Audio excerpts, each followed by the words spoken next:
pa natatanong ang sarili mo?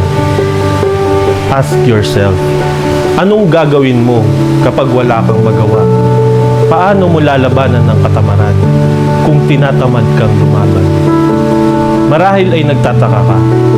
Huwag kang mag-alala, don't worry, you're just wondering. Na sa tuwing ipipikit ko ang mga mata ko, wala akong nakikita. Kung sa tingin mo lagi kang mali, nagkakamali ka. Kung sa tingin mo lagi kang tama, may tama ka na.